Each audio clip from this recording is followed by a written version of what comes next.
السلام علیکم، economy matters میں خوش آمدید۔ میں ہوں شاہزیب احمد۔ سب سے پہلے شامل کریں گے ٹاپ سٹوریز۔ بجلی کی بلند قیمتوں سے انڈسٹری ڈوب رہی ہے۔ 2 برس کے دوران انڈسٹریل کھپت میں 7% کی بڑی کمی ہوئی۔ معروف صنعت کار گوہر اعجاز نے کراس سبسڈی کو ڈیتھ وارنٹ قرار دے دیا۔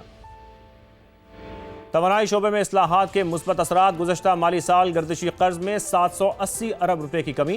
ڈسکوز کے نقصانات بھی IMF ہدف سے 242 ارب روپے کم رہے۔ اور عالمی شپنگ لائنز کی منمانی ختم۔ جہاز رانی صنعت کے لیے سرکاری ایکسچینج ریٹس کے مطابق شپنگ چارجز نافذ۔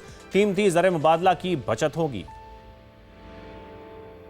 100، 500، 1000 اور 5000 کے نئے کرنسی نوٹ لانے کی تیاری۔ وفاقی کابینہ اجلاس میں نئے ڈیزائن پر بریفنگ۔ مزید غور کے لیے کابینہ کمیٹی تشکیل دینے کی منظوری۔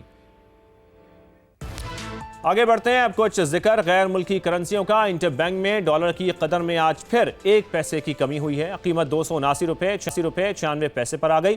پھر یورو کی بات کریں تو اس میں 38 پیسے کی کمی ریکارڈ کی گئی، جبکہ برطانوی پاؤنڈ میں بھی 24 پیسے کی گراوٹ دیکھی گئی ہے۔ پھر سونے کی بات آج تفصیلاً ہوگی، لیکن ابھی آپ کو یہ بتائیں کہ فی تولہ قیمت میں 3700 روپے کی کمی ہوئی ہے، جس کے بعد ریٹ 4,82,462 روپے پر آ گئے ہیں۔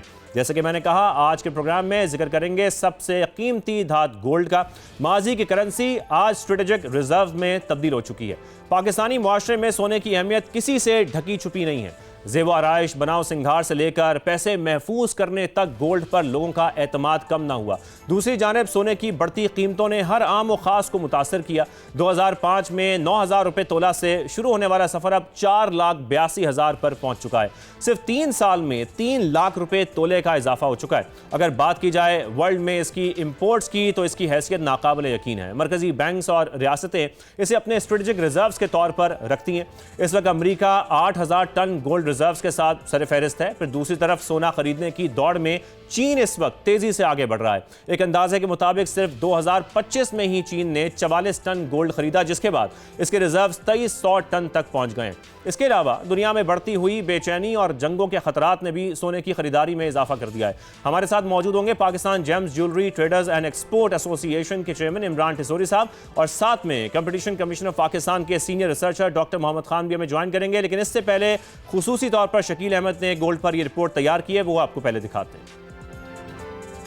پاکستان میں سونے کی سالانہ کھپت 60 سے 90 ٹن ہے، لیکن سرکاری تخمینوں کے مطابق ملک میں 90% سے زیادہ گولڈ کی تجارت غیر قانونی اور غیر رسمی طریقوں سے کی جا رہی ہے۔ شادی بیاہوں، ثقافتی، مذہبی اور خاندانی رسم و رواج، سرمایہ کاری یا پھر دولت کا تحفظ، پاکستانی معاشرے میں سونے کو ایک خاص اہمیت حاصل ہے، لیکن حیران کن طور پر گولڈ مارکیٹ کے لیے باقاعدہ ریگولیشنز اور پالیسی پر عمل درآمد کا فقدان ہے۔ مناسب قوانین نہ ہونے کی وجہ سے ٹیکس ریونیو اور عوام کو سونے کے وزن اور معیار کی مد میں بھاری نقصانات کا سامنا ہے۔ مسابقتی کمیشن کی اسٹڈی کے مطابق بمشکل 10% مارکیٹ قانونی طریقے سے چل رہی ہے۔ گولڈ جو ہے وہ لارجلی ان ریگولیٹڈ سیکٹر ہے پاکستان میں۔ آپ بائر ہیں، کوئی سیلر ہیں، وہ آپ کو کہتے ہیں جی کہ یہ گولڈ جو ہے وہ 22 کیرٹ ہے یا 21.5 ہے، تو آپ as a buyer you don't know کہ واقعی وہ اتنا ہے یا نہیں ہے۔ ماہرین کے مطابق پاکستان کی گولڈ مارکیٹ میں زیادہ تر کراچی کے بڑے تاجروں کی اجارہ ہے۔ تقریباً ہر بڑے شہر کی اپنی صرافہ ایسوسی ایشن ہے۔ پاکستان کو خصوصی ریگولیٹری اتھارٹی قائم کرنے کے ساتھ ساتھ دبئی کی طرز پر سونے کی امپورٹ ایکسپورٹ سمیت تجارت کو منظم کرنے، شفافیت، لائسنسنگ اور انسداد منی لانڈرنگ جیسے اقدامات کی ضرورت ہے۔ دبئی تو ہب ہے سونے کا کہ ٹریڈ کا اسپیشلی انہوں نے ایک سینٹرل ادارہ بنایا ہے جس کے تھرو وہ لائسنسز بھی ایشو کرتے ہیں ٹریڈرز کو۔ اس کے تھرو انہوں نے اپنے ایسیئنگ اور ہال مارکنگ پالیسیز بھی انٹروڈیوس کرائی اور کمپلسری امپلیمنٹیشن کراتے ہیں۔ اس کی پالیسی پاکستان میں ہے، لیکن پالیسی کو امپلیمنٹ کرنا بہت ضروری ہے in order to make full use of the gold sector. صارفین کو خالص سونے کی فراہمی کے لیے ہال مارکنگ کو لازمی قرار دینے، سونے کی خرید و فروخت کو FBR کے ٹریک اینڈ ٹریس سسٹم سے منسلک کرنے، گولڈ بینکنگ سسٹم کا قیام بھی تجویز کیا گیا ہے تاکہ گھروں میں پڑا سونا دستاویزی معیشت میں شامل ہو سکے۔ پاکستان کے پاس اس وقت 9 ارب ڈالر سے زیادہ مالیت کے گولڈ ریزروز ہیں، جبکہ ریکوڈک سمیت ممکنہ ذخائر کی مالیت اندازوں سے کہیں زیادہ ہے۔ ایسے میں گولڈ سیکٹر کی ریگولیشن ناگزیر قرار دی جا رہی ہے۔ کیمرہ مین علی رضا کے ساتھ شکیل احمد، سما، اسلام آباد۔ शकील, आपका शुक्रिया। शकील ने तमाम फैक्टर्स पर रोशनी डाली है। हमारे मेहमान भी हमारे साथ लाइन पर मौजूद हैं। पहले चलते हैं इमरान टिसोरी आपकी जानिब। इमरान साहब, एक सवाल तो ऐसा है जो हर पाकिस्तानी के जहन में होता है कि पाकिस्तान में सोने की कीमत का फैसला आखिर होता कैसे है, क्या फार्मूला होता है, फिर मुख्तलिफ शहरों की जो सराफा एसोसिएशंस हैं उनका इसमें क्या किरदार है? जी, अस्सलाम वालेकुम जी, बिस्मिल्लाहिर्रहमानिर्रहीम, thank you for having me. आपकी ये पूरी डॉक्यूमेंट्री मैंने सुनी, बहुत अच्छी आपने कवरेज करी। देखिए जी, सबसे पहले तो मैं बताना चाहूँगा कि 2025 जो है वो मेटल का मैं समझता हूँ कि पूरा एयर रहा है। आप जितनी भी धातें उठा के देख लें, चाहे सोना ले लें, सिल्वर ले लें, प्लेडियम ले लें, प्लेटिनम ले लें, सब धातों ने जो है अच्छा खासा जो है वो रिकॉर्ड बनाया है। पाकिस्तान में आपने पूछा कि जी कि इसका रेट कैसे निकलता है। देखिए जी, इंटरनेशनल लोग समझते हैं शायद पाकिस्तान से रेट निकल रहा है। एक्चुअली रेट का ताल्लुक डॉलर से और आपकी करेंसी से भी होता है, और इंटरनेशनली जो रेट्स निकलते हैं उससे फिर हम अपनी लोकल जो पाकिस्तान के टैरिफ होते हैं, टैक्सेस होते हैं, मुनाफा होता है, वो सब डाल के जो है एक रेट निकाला जाता है। तो एक नॉर्मल तरीका है जो काफी टाइम से चला आ रहा है, और इसमें मैं नहीं समझता कि कोई गलत चीज है, पर इसका ताल्लुक मेन जो है डॉलर से और इंटरनेशनल रेट से ही है। लेकिन सर, यहाँ पर हम ये भी देखते हैं कि इंटरनेशनल मार्केट में प्राइसेस स्टेबल होती हैं, लेकिन पाकिस्तान में अचानक कीमतें बढ़ जाती हैं सोने की, फिर ये कैसे होता है? नहीं, देखिए इंटरनेशनली मैं आपकी इस बात को गलत कहूंगा। देखिए इंटरनेशनली इस वक्त आप देख रहे हैं कि गोल्ड में कितनी फ्लक्चुएशन है। तो जब इंटरनेशनल मार्केट में फ्लक्चुएशन आती है तो उसी हिसाब से पाकिस्तानी मार्केट में भी जो है उसी हिसाब से रेट जो है अप एंड डाउन होते हैं। अब जैसा कि अभी खातून ने बताया कि जी के हर शहरों में भी डिफरेंट रेट्स हैं। आप लाहौर चले जाएं या आप KPK चले जाएं या इस्लामाबाद चले जाएं, तो मैं समझता हूँ वहाँ पे कुछ 100 रुपए 1000 रुपए के फर्क का डिफरेंस नॉर्मली होता है। वो भी मेन हब जो है मैं समझता हूँ कराची है। कराची से जे रेट की मार्केट जब खुलती है उसके बाद बाकी शहरों के जो है वो रेट्स आ जाते हैं। ठीक है, मोहम्मद खान साहब आपको भी शामिल गुफ्तगू करते हैं। मुसाबती कमीशन में आप रिसर्चर भी हैं। मैं चाहता हूं कि डिटेल में हम ये जान सकें इस वक्त कितने फीसद मार्केट डॉक्यूमेंटेड है गोल्ड की, पहले तो आप ये बताइएगा, फिर साथ में अगर ये परसेंटेज कम है तो फिर जो शफाफ कीमतों की तश्कील है वो कैसे मुमकिन है, क्योंकि मुसाबती कमीशन गोल्ड मार्केट में शफाफियत लाने के लिए इस वक्त कोई इकदाम भी उठा रही है, कोई आप लोगों की तजावीज़ भी हैं, ज़रा ये भी शेयर कीजिए। Sir, thank you so much for having me in the show. आपकी बात, जैसे आपने इनिशियली कहा कि जो गोल्ड मार्केट है पाकिस्तान की वो लार्जली अनडॉक्यूमेंटेड है। जो हमारी स्टडी है वो भी यही कहती है कि जो गोल्ड मार्केट है वो बेसिकली 10% अराउंड 10% जो है वो रेगुलेटेड है, 90% अनरेगुलेटेड है।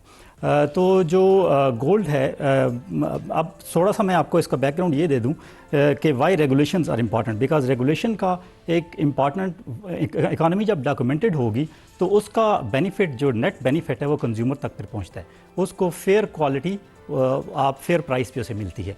तो हमारा जो centre of excellence in competition law है, सीसल, उसका जो मेन एजेंडा है, हम ये चाहते हैं कि मार्केट्स को स्टडी करें और उस मार्केट में जो रेगुलेटरी और लीगल बैरियर्स हैं उनको आइडेंटिफाई करें, उन हर्डल्स को दूर करें। तो yes, you are right, market is not formal, market is informal. And market को फॉर्मल बनाने के लिए इसको कोई जो आपके इंटरनेशनल मॉडल्स हैं उन मॉडल्स को अगर देखा जाए तो वहाँ पे जो गोल्ड एज में, जैसे मेरे कोलीग्स कह रहे थे कि गोल्ड एक बड़ा ज़्यादा प्रेशियस मेटल है और उसकी जो इन्फॉर्मेशन है वो भी बायर और सेलर के एंड पे बड़ी डिफरेंट होती है। For example if I am a buyer तो मुझे इतनी इन्फॉर्मेशन नहीं होगी, जिसे हम इकोनॉमिक्स में इन्फॉर्मेशन एसिमेट्री कहते हैं। तो उस सूरत में जब मार्केट के फेयर प्रैक्टिसेस होंगी तो उसके बाद फिर मार्केट जो है वो उस हिसाब से बिहेव करेगी। अभी इस वक्त सिचुएशन ये है कि वर्ल्ड गोल्ड काउंसिल की रिपोर्ट के मुताबिक हम पाकिस्तान में कोई 2500 अरब का सोना जो है वो साल में इंपोर्ट करते हैं, जो हमारी मार्केट साइज़ है। आल दो जब हम रिपोर्ट कंपाइल कर रहे थे तो FPR से या स्टेट बैंक से भी हमने कुछ डाटा एक्वायर करने की कोशिश की, बट हमें वो डाटा नहीं मिला। बट लार्जली जो हमारा जो रिसोर्सेज थे वो न्यूज़पेपर्स और इंटरनेशनल रिपोर्ट्स और उनकी बेसिस पे थे। और यस, जैसे आपने मेंशन किया, इसमें कोई सेंट्रलाइज गवर्नमेंट पॉलिसी अभी तक नहीं है और यही हमारी मेन रिकमेंडेशन है। हमारी रिकमेंडेशन के बेस पे आगे पॉलिसी नोट्स वगैरह बनते हैं। लेकिन मोहम्मद खान साहब, जैसा कि आपने जिक्र किया ना, पाकिस्तान में बहुत अरसा गोल्ड की दरामद पर पाबंदी भी लगी रही है, इसको फिर रिसेंटली हालिया कुछ अरसे में उठाया गया है। अब ये भी आप शेयर कीजिएगा कि उसकी वजूहात फिर क्या थी, पाबंदी क्यों लगाई गई थी और फिर उठाई क्यों गई? سر پابندی تو جو بیسیکلی تھی وہ آپ کو پتہ ہے وہ ڈالر کی شارٹیج وغیرہ ہو گئی تو اس میں مختلف کموڈٹیز کے اوپر امپورٹ پہ پابندی تھی جس میں gold was one among those commodities. لیکن ایشو یہ ہے کہ گولڈ کی جو ڈیمانڈ ہے وہ ذرا وہ کنٹینیوس ڈیمانڈ ہے اور اس کی ہمارا ایک کلچرل کا بھی پارٹ ہے گولڈ. اس میں یہ ہوا کہ پھر اس میں جب آپ امپورٹ پہ پابندی لگاتے ہیں تو اس پہ پھر ڈفرینٹ چینل سے باقی چینل سے لوگ پھر گولڈ کو امپورٹ کرنا شروع کر دیتے ہیں. سمگلنگ ہو گئی یا بلیک مارکیٹ ہو گئی یا یہ چیزیں. تو اس میں پھر اوور دا ٹائم جب ہم ایف ایکس ریزرو کی سائڈ پہ ہم تھوڑا سا ریلیکس ہوئے ایز این اکانومی تو وہاں پہ ہم گولڈ کے اوپر پہ پابندی ہٹی تو اب میرا خیال ہے کہ گولڈ مارکیٹ اسموتھلی فنکشن کر رہی ہے. بالکل اسموتھلی فنکشن کر رہی ہے. ٹسوری صاحب اسی پوائنٹ کو میں چاہوں گا آپ بھی اس پر ایک کمنٹ کرتے ہیں ضرور. اب جیسا کہ کہہ بھی رہے ہیں کہ ویلیو ایڈ کی جاتی ہے سونا منگوا کر پھر تاجر اس میں جس طریقے سے ویلیو ایڈیشن کر کے ایکسپورٹ کرتے ہیں تو اس سے تو پاکستان کا فائدہ ہی ہے. یہ اس پہ پابندی نہیں ہونی چاہیے بالکل بھی. میں یہاں پہ ایڈ کرنا چاہوں گا پچھلے 6 مہینے پہلے پاکستان کی ایکسپورٹ پہ پابندی لگا دی گئی کچھ پرسپشن کی وجہ سے. جب ہم نے اپنی ایسوسیشن کے ذریعے پچھلے 6 مہینے تک جو ہے وہ بڑی کوششیں کری اسلام آباد میں ministry of commerce Hare department میں گئے بڑا وقت لگا. اس سے پاکستان کا بیسیکلی نام ضرور بھی خراب ہوا. اس وقت میں سمجھتا ہوں کچھ 60 ارب روپے کا اگر اس کی ویلیویشن دیکھتے تو باہر کے لوگوں کا سونا پاکستان میں پھنسا ہوا تھا. تو اس کی وجہ سے جو ہے بڑے پرابلم رہی. گورنمنٹ سے پھر کئی میٹنگز ہوتی رہی. بہرحال انہوں نے آفٹر 6 منتھ جو ہے وہ ہمارے ایس آر او میں کچھ امینڈمنٹ کر کے گولڈ کی جو ہے ایکسپورٹ کو الاؤ کیا اور امپورٹ کو بھی جو ہے وہ واپس سے کھولا ہے. تو میں سمجھتا ہوں کہ پاکستان میں بڑا اس میں پوٹینشیل ہے ہماری ایکسپورٹ میں اور یہاں سے جب ویلیو ایڈٹ کر کے ایکسپورٹ جائے گی تو گولڈ کی ڈیمانڈ میں بھی اضافہ ہوگا اور یہ ایک انڈسٹری جو ہے وہ گرو ہوگی. بالکل. محمد خان صاحب یہاں پر اس پر کمنٹ ضرور کیجیے گا. سرکاری اندازوں کے مطابق ہم دیکھ رہے ہیں کہ پاکستان میں تقریباً 90% سے زائد سونے کی جو تجارت ہے وہ غیر رسمی ہے. اب تو یہ کس کی ناکامی ہم کہیں گے؟ اس کی ریگولیشن ہونا اب کتنی ضروری ہو چکی ہے تاکہ اس خلا کو جو ریگولیٹری کا خلا ہے اس کو ختم کیا جا سکے؟ جی I will strongly suggest basically coming back to my point ہمارا جو رپورٹ ہے وہ بھی اس کی ریکمنڈیشنز کو اگر آپ دیکھیں تو وہ بھی اسی چیز کی طرف اشارہ کرتی ہے کہ آپ جو ان ریگولیٹڈ سیکٹرز ہیں یہ gold as an in regulated sector تو اس کی ریگولیشن کے اوپر کام کرنا بہت ضروری ہے. مارکیٹ جب ڈاکومنٹ ہوگی تو جیسے میرے کولیگ بتا رہے ہیں کہ اس کی ویلیو ایڈیشن ہوگی اور ویلیو ایڈیشن جو ہے پھر آپ ایکسپورٹ کی طرف آپ جب جائیں گے اور ایک آپ ہب بنیں گے جہاں سے آپ ایکسپورٹ کر سکیں گے ٹو انٹرنیشنل مارکیٹ. اس وقت سچویشن یہ ہے کہ لوگ بائر کے جو آؤٹ پٹ ہے پروڈکشن ہے اس پہ زیادہ ریلائی کرتے ہیں, زیادہ اس کی کوالٹی اور اس کی جو یعنی پیورٹی اور ساری چیزیں ہیں اس پہ زیادہ وہ کانفیڈنٹ ہوتے ہیں, جبکہ ہم جو لوکل مارکیٹس کی چیزیں because it is in regulated تو ان ریگولیٹڈ ہونے کی وجہ سے اس میں پھر کوالٹی کنسرن کسٹمرز کے ہوتے ہیں. بالکل. اچھا خان صاحب اگر ہم یہاں پر تھوڑا سا آگے بڑھیں انٹرنیشنل مارکیٹ کا آپ ان کے ذکر بھی کر رہے ہیں, ہم تھوڑا سا آگے بڑھ کے یہ بھی بات کر لیتے ہیں کہ ہم دیکھ رہے ہیں کہ چین اور بھارت خاص طور پر اپنے جو فارن ریزروز ہیں اس میں گولڈ کا حصہ مسلسل بڑھاتے جا رہے ہیں. پاکستان اپنی گولڈ اسٹریٹجی میں اس وقت کتنا سنجیدہ ہے اس پر آپ ذرا بتائیے گا. پہ پاکستان کا گولڈ سے دور رہنا آپ کو نہیں لگتا کہ اسٹریٹجک رسک بن سکتا ہے آنے والے وقت میں اور ہمیں اس پر دھیان دینے کی ضرورت ہے؟ سر اس کا جو بیک گراؤنڈ ہے وہ یہ ہے کہ as a student of economics I would say کہ جو انٹرنیشنلی جو یو ایس ڈالر تھا وہ ہسٹوریکلی اگر آپ دیکھیں ورلڈ وار سیکنڈ کے بعد آنورڈز تو وہ ایک ریزرو کرنسی دنیا کی. اور اسی طرح یو ایس ٹریری بلز میں اگر آپ چائنا کی بات کریں تو ان کی ایک بڑی انویسٹمنٹ تھی. تو اب یو ایس اکانومی چونکہ تھوڑا سا اکنامک فلکچویشنز وہاں پہ زیادہ آ گئی ہیں اور ان کا جو ڈیٹ ہے وہ انسسٹینیبل لیول تک ان کے اپنے اکانومسٹ کہہ رہے ہیں کہ وہ انسسٹینیبل لیول تک جا رہا ہے. تو اس صورت میں جو ایمرجنگ اکانومیز ہے جیسے آپ نے انڈیا اور چائنا وغیرہ کی ایگزامپل لی تو انہوں نے ایک یعنی سیف ہیون کی طرف وہ چلے گئے. Gold serve as a safe haven تو انہوں نے اپنی جو ایف ایکس ریزرو ہے اس کو ڈالر سے جو ہے نا وہ اس دوسرے گولڈ کی طرف لے گئے ہیں. This is one of the factors جس کی وجہ سے گولڈ کی جو ڈیمانڈ ہے وہ بہت زیادہ بڑی ہے. Because in addition to customers consumers ordinary consumer جو central banks around the world وہ اس کو زیادہ ڈیمانڈ کرنا شروع کر دی. Talking to Pakistan yes it is very important because اگر آپ دیکھیں تو جیسے ابھی آپ نے اپنے پروگرام کے شروع میں بھی کہا کہ یو ایس ڈالر آہستہ آہستہ یعنی اس کی جو پرائس ہے وہ کم ہو رہی ہے. It is not against Pak rupees but it is against all the major currencies. جب آپ کا ایک یعنی گلوبل کرنسی جو ہے وہ ویک ہو رہی ہے تو اس کے اگینسٹ جو سیف ہیون ہے وہ گولڈ بنتا ہے. یعنی کہ کرنسیز پر جو کانفیڈنس ہے وہ کرنسی پہ کانفیڈنس کم ہوتا جا رہا ہے. ٹسوری صاحب آپ کچھ ایڈ کرنا چاہ رہے ہیں اس میں؟ اچھا میں اس میں بتانا چاہوں گا سر نے یہ صحیح کہا. دیکھیں دنیا کے بڑے جتنے بھی سینٹرل بینک ہیں جس میں چائنا ہو گیا, آپ کا یو ایس اے ہو گیا, انڈیا ہو گیا, यूके हो गया, पिछले कई सालों से इनके जो सेंट्रल बैंक्स हैं वो बड़ी हैवी परचेसिंग टनों में गोल्ड की कर रहे हैं। मैं समझता हूँ पाकिस्तान को भी जो है अपनी पॉलिसी चेंज करनी चाहिए और दुनिया के हिसाब से हमें जो है वो अपना इन्वेस्टमेंट पॉइंट ऑफ व्यू वो देखना चाहिए, स्टेट बैंक के साथ जो है वो कोऑर्डिनेशन रखना चाहिए। और मैं समझता हूँ स्टेट के लोगों को जो है वो जरूर शामिल रखें पॉलिसी बनाने में, क्योंकि कई दफा होता है कई चीजें पॉलिसी बन के आ जाती है और ट्रेड के जो लोग काम कर रहे होते हैं उनको इन चीज का पता नहीं होता। तो मेरी आपकी चैनल के दोस्तों से गवर्नमेंट की को भी ये एक तरफ से एक वो है कि जी कि आप जो भी पॉलिसीज बनाएं आप हमें बुलाएं, मशवरा लें इसमें और मुल्क के लिए जो एक अच्छा हम पॉलिसी बनाएं। अच्छा टेसोरी साहब, अब यहाँ पे आपकी मौजूदगी का फ़ायदा उठाएंगे। हम ये भी देख रहे हैं कि पंजाब, खैबर पख्तूनख्वा, फिर गिलगित में दरियाओं के साथ साथ सोने के जो ज़रात हैं वो बहकर आ जाते हैं। ऐसी बहुत सारी खबरें हम देख रहे हैं कि ये बड़े पैमाने पर निकाले भी जा रहे हैं। इसकी सालाना मिकदार कितनी बनती है, कुछ इस हवाले से आप शेयर कर सकते हैं? इस मकामी सोने का फिर फ़ायदा कोई आम सारिफ को कम कीमत की सूरत में मिल सकता है? देखिए जी, ये बिल्कुल पंजाब में और जिस तरीके से आपने बताया वहाँ पे ये सोना निकल रहा है, पर इसकी एग्जैक्ट अभी तक जो है कोई सर्वे नहीं है, कोई कैलकुलेशन नहीं है। छोटी मिकदार में कई जगह से चीजें निकल रही हैं, पर इंडस्ट्रियल लेवल पे अभी तक इस पे काम नहीं हो रहा। प्रॉपर रिफाइनरी नहीं है, प्रॉपर जो है वो इसका चेक इन बैलेंस सिस्टम नहीं है, कोई तरीकेकार अभी तक जो है प्रॉपरली नहीं बना है। पर सुनने में आ रहा है कि इस पे जो है वो SIFC काफी काम कर रही है, बाहर के इन्वेस्टर्स लाना चाहती है, क्योंकि देखें जब तक टेक्नोलॉजी नहीं आएगी और जैसा आपने कहा कि इसका लोकल मार्केट पे कोई असर पड़ेगा, पर अब जो लोग काम कर रहे हैं वो छोटी मिकदार में लाके वो उसको मार्केट के रेट के हिसाब ही से बेच रहे हैं। तो वो कोई ऐसा नहीं है कि सस्ता गोल्ड पाकिस्तान में निकल रहा है तो वो आ रहा है, वो उसको इंटरनेशनल ब्रांडेड के साथ ही भेजा जा रहा है। ठीक है डॉक्टर खान मैं साहब, समझता हूं कि इसके अंदर इंडस्ट्रियल लेवल पे काम करना जरूरी है। इंडस्ट्रियल लेवल पे काम करना जरूरी है। डॉक्टर खान, फिर हम ये कह सकते हैं इस शो में कि जो जियो पॉलिटिकल टेंशंस हैं वो एक बड़ी वजह बन रही हैं इस वक्त, जो हम देख रहे हैं कि खास तौर पर गोल्ड की प्राइसेस को वो ऊपर पुश कर रहा है?